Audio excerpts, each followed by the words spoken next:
할렐루야, 지난번 평안하셨습니까? 2월을 시작하는 첫째 날 월요일 아침입니다. 오늘도 우리의 심령에 말씀하시는 하나님과 함께 나아가겠습니다. 오늘 묵상하실 본문은 마태복음 22장 34절로 40절입니다. 22장 34절로 40절입니다. 함께 읽겠습니다. 예수께서 사두개인들로 대답할 수 없게 하셨다 함을 바리새인들이 듣고 모였는데 그 중에 한 율법사가 예수를 시험하여 묻되 선생님, 율법 중에서 어느 계명이 크니이까?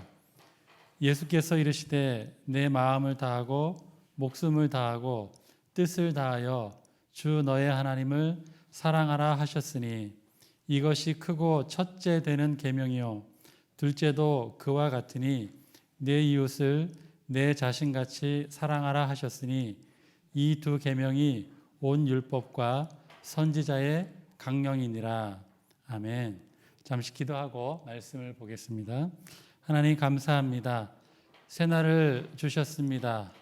새 힘으로 주님의 말씀 앞에 나아갑니다. 우리의 마음에 말씀하시는 하나님의 음성을 듣게 하시고 그 말씀이 우리의 삶에 살아갈 이유와 힘이 되게 하여 주시옵소서. 감사하며 예수님의 이름으로 기도드립니다. 아멘. 바리새인들 중 한 율법사가 예수님을 시험하기 위해서 질문합니다. 선생님, 율법 중에서 어느 것이 어떤 계명이 가장 큽니까? 사실 이 질문은 예수님을 곤란에 빠뜨리는 질문입니다. 당시 유대 랍비들은 율법에서 613개의 계명을 찾아냈습니다. 그 중에 248개는 적극적으로 지켜야 하는 계명, 그리고 365개는 하지 말아야 할 것들로 구분했습니다.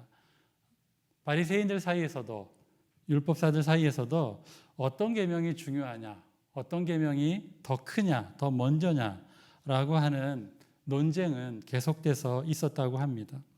율법사의 질문에 예수님은 주 너의 하나님을 사랑하라, 그리고 내 이웃을 내 자신같이 하라는 두 계명으로 요약해서 대답하십니다. 예수님을 난처하게 만들려고 한 질문에 예수님은 두 개의 계명을 말씀하시는데 두 계명이 똑같이 중요하다라고 이야기하고 계십니다. 두 계명은 상호 보완적입니다. 어느 하나가 더 중요하고 덜 중요한 것이 아니라 하나님을 사랑하는 사람은 이웃을 사랑하고 이웃을 사랑하는 사람은 하나님을 사랑하는 것이다 라고 이야기하는 것이죠. 그런데 유대인들은 이웃을 유대인으로 제한하려 했습니다. 그런데 예수님은 이방인과 원수까지도 유대인들이 사랑해야 될 이웃이라고 더 넓히는 것을 보게 됩니다. 현대의 특징은 어떤 큰 공동체보다는 작은 공동체의 사람들을 더 사랑하죠. 그리고 작은 공동체의 사람들보다 나 자신, 자기 자신을 더 사랑하는, 어떻게 보면 이기적인 자기 사랑이 강한 모습을 보여줍니다. 그런데 성경은 이와는 정반대입니다. 나 자신을 사랑하는 것보다는 작은 공동체를 사랑하라. 그리고 작은 공동체를 사랑하는 것보다는 더 큰 공동체를 사랑하라 이야기하죠.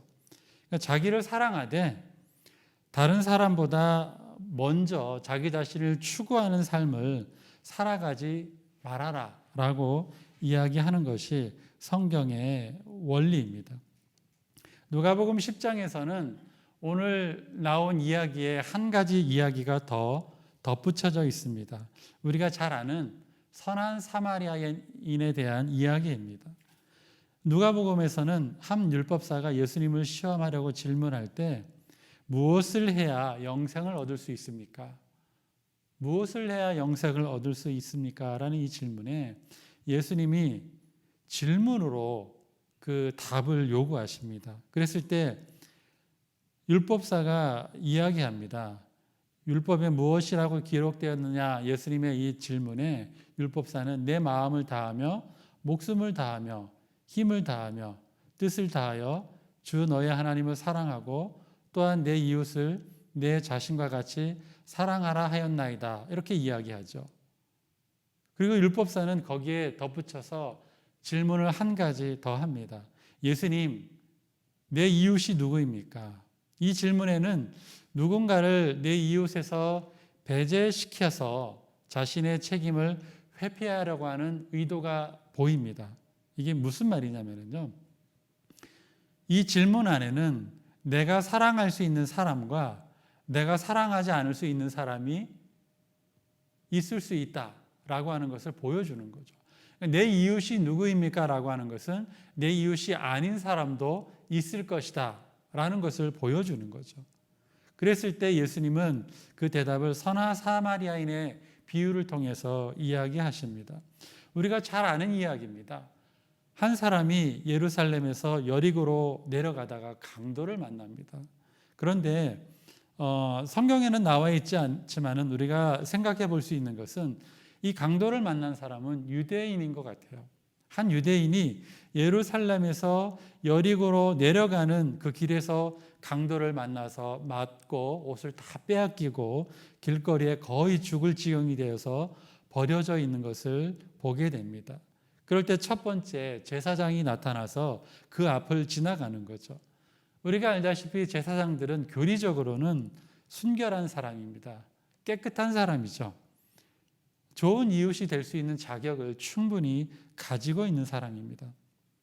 그런데 정작 제사장은 강도 만난 사람을 피하는 것을 보게 됩니다.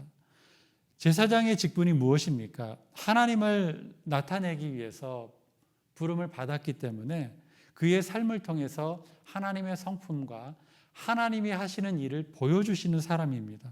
그런데 정작 도움이 필요한 사람이 그 앞에 보일 때 그는 그냥 지나쳐 버리고 맙니다. 제사장이 하는 일이 무엇입니까? 하나님의 거룩함을 드러내죠. 하나님의 백성들의 거룩함을 위해서 기도하죠. 그리고 하나님의 백성들이 어떻게 살아가야 할지 가르치는 것이 그의 삶입니다. 거룩과 기도와 가르침에 대해서 이야기하지만 정작 자기 자신은 그러한 삶을 살아가지 않고 도움이 필요한 사람을 보고 피해서 지나간다라고 누가복음에서는 이야기합니다. 그를 보고 지나갔다라고 하는 이 표현은요, 어떤 의미를 가지고 있냐면 그를 보고 강도 만난 그 사람을 보고 나서 이 사람이 다시 정반대의 길로 돌아갔다라고 하는 의미를 포함하고 있습니다. 예수님의 계명에, 하나님의 계명에 불순종하고 돌아가 버리는 모습을 보여줍니다. 두 번째는 레위인이 나타나죠. 이 사람도 교리적으로 순결한 사람입니다. 그는 성전에서 제사장들이 제사를 드릴 수 있도록 도와주는 일을 하고 있잖아요. 여러분, 강도 만난 자가 레위인이 걸어올 때 제사장은 지나갔지만은 저 레위인이 걸어오는 모습을 보면서 작은 희망의 불빛을 보았겠죠. 그런데 그 레위인도 도움의 손길을 내밀지 않고 그냥 지나쳐 버립니다. 누가복음에서는 그를 보고 피하여 지나갔다. 제사장에 대한 표현과 레위인에 대한 두 표현이 똑같습니다. 그냥 보기는 했는데 지나쳐 버렸다, 돌아갔다 이렇게 이야기하고 있습니다. 제사장과 레위인은 그들의 이웃은 성전 안에만 있었던 것 같습니다. 성전 안에 있는 사람들, 그들과 함께하는 사람들, 그들이 볼 때 교리적으로 깨끗하고 그들이 볼 때 종교적인 어떤 그 행위들을 제대로 하고 있는 사람들이 그들의 이웃이었나 봅니다. 그래서 성전 밖에서 고통 중에 있는 정말 도움이 필요한 그 사람을 자기들의 이웃으로 생각하지 않고 거절하고 떠납니다. 여러분 21장, 마태복음 21장과 22장에는 예수님이 여러 가지 가르침들을 이야기하고 비유들도 이야기합니다. 그런데 그 이야기나 가르침 중에 예수님이 계속해서 반복하시는 것이 무엇이냐면 너희들이 종교 지도자들이 아버지 하나님을 거절했다. 그리고 아들 된 예수 그리스도 메시아를 거절했다. 그리고 혼인잔치 비유를 통해서 어떤 학자는 그것을 성령 하나님을 거절했다라고 이렇게 표현을 하고 있는 것을 봅니다. 이 말은 성부 하나님, 성자 예수님, 성부 하나님, 삼위 하나님을 너희들이 사랑하지 않고 거절했다는 거죠. 종교 지도자들은 하나님을 거절했던 것뿐만이 아니라 그들이 섬겨야 될, 그들이 정말 중요하다라고 여기는 하나님을 사랑하고 이웃을 사랑하라라고 하는 그 두 계명을 철저하게 불순종하는, 거절하는 모습을 보여주는 것을 예수님께서는 이 가르침을 통해서 이야기하시면서 책망하고 계십니다. 그런데 유대인들에게 손가락질 받고 무시당하던 사마리아인은요, 그 강도 만난 자에게 다가가는 것을 보게 됩니다. 예수님은 누가복음 10장 33절, 34절, 35절에 보면은 강도 만난 자를 만난 사마리아인의 모습을 자세하게 설명하고 있는 것을 보게 됩니다. 그도 제사장과 레위인처럼 강도 만난 자를 보았다라고 이야기합니다. 근데 보고 난 다음에 반응이 달라요. 보고 난 다음에 33절에는 불쌍히 여겼다. 34절에는 돌보아 주었다. 35절에는 여관 주인에게 돌보아 주어라. 이렇게 부탁을 합니다. 사마리아 사람의 그 삶, 그의 이야기 속에는 무엇이 계속 드러나냐면요, 긍휼한 마음이 드러납니다. 강도 만난 자, 정말 강도 만난 자에게 베풀고자 하는 긍휼한 마음이 계속해서 반복해서 드러나는 것을 보게 됩니다. 여러분, 이 긍휼은 하나님의 성품이잖아요.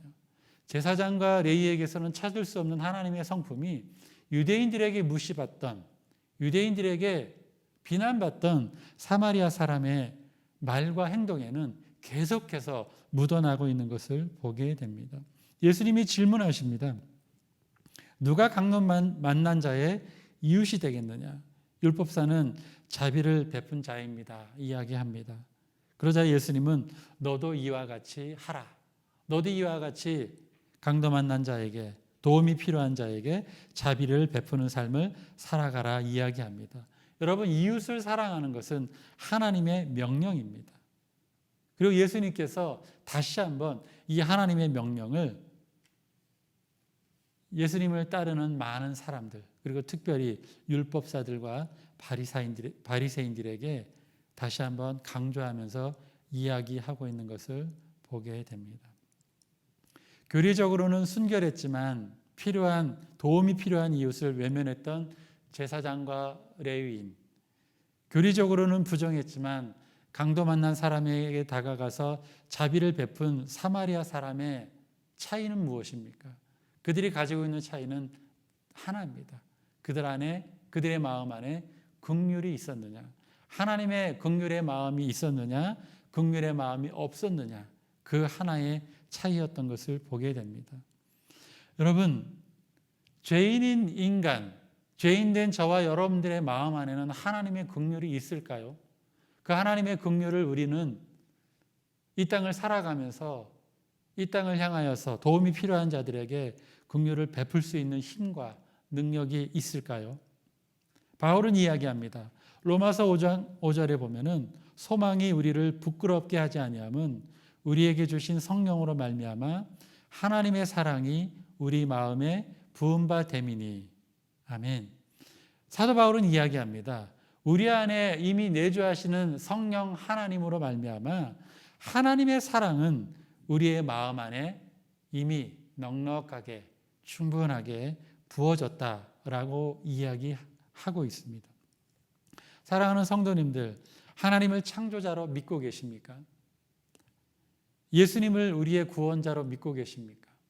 성령 하나님을 우리 안에 내주하시면서 우리의 삶을 인도하시는 살아계신 하나님으로 믿고 계십니까?